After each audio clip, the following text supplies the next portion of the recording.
Free will was involved in the process. Free will was involved in the hearer, okay? But he says that they may obtain salvation in Christ Jesus. This is why he's doing it. And this is a part of what God knows. Are we going to spend our day doing this, or are we going to spend our day doing something else? It's your choice. God's not making you do these things. He doesn't make me, okay, Charlie, you got to go to church and preach on Sunday. That's not it. I could say, well, I just don't want to do this anymore. That'd be the end of it. I mean, people do it all the time. They say, I just don't want to preach anymore, and they go do something else. He doesn't interfere with that. But if I'm not preaching, then maybe you're not going to hear the message or whatever, okay? If people are saved apart from free will, then there would be no need for Paul to even say the things that he is saying. If the Calvinistic doctrine of salvation is true, Paul wouldn't need to write these things. People wouldn't need to print off Bibles. They wouldn't need to print out tracts. They wouldn't need to come to Bible study. None of this would be necessary. None of it. Because God's will cannot be thwarted. And if God says that person is elect from the foundation of the world, he's going to be saved. And we don't need to do anything. Okay? The whole process collapses.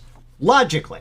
Okay? Now they'll argue against this and they'll give you sweet sounding arguments, but logically the whole process collapses. Okay?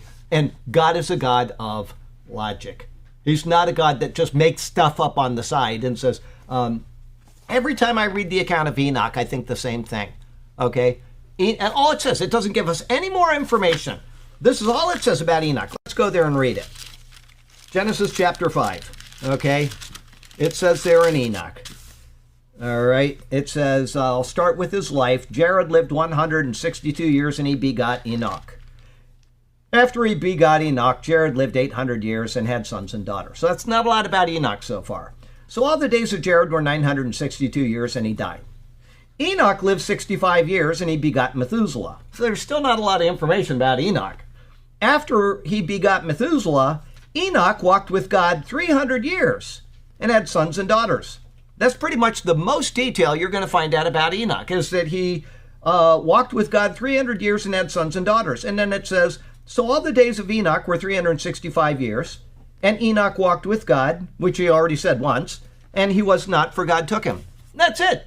That's all we know about Enoch. Enoch was a guy who walked with the Lord. Okay, so it doesn't say anything about God choosing him. It just says that he walked with God. That was his choice. This is what he did. And God decided. Now, you want to have a little more explanation of that. You can see it in Hebrews 11. And there's a little bit about what Enoch said in Jude. But that's it. There's not a lot about Enoch in the Bible. Okay? But from Genesis chapter 5, you come to the conclusion that Enoch voluntarily walked with God. Okay? If that's the case, then why would God change that pattern in the New Testament? Why would he say, okay, Mabel's going to be saved, and so she doesn't need to do anything. She didn't need to walk with me. I've already saved her, so she didn't need to do anything. It's ridiculous. Okay, let's see here. The how of the, if their decision is, yes, his words imply free will on those who then hear the message. He said he endured all of these things. Okay, so if somebody must share, and there must be a response to the message which is shared.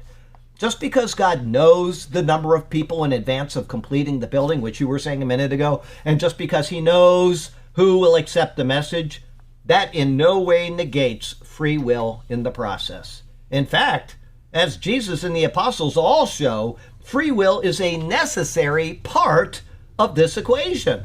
Believe, call on, receive, and so forth are all active words requiring a person to respond to what they have been presented.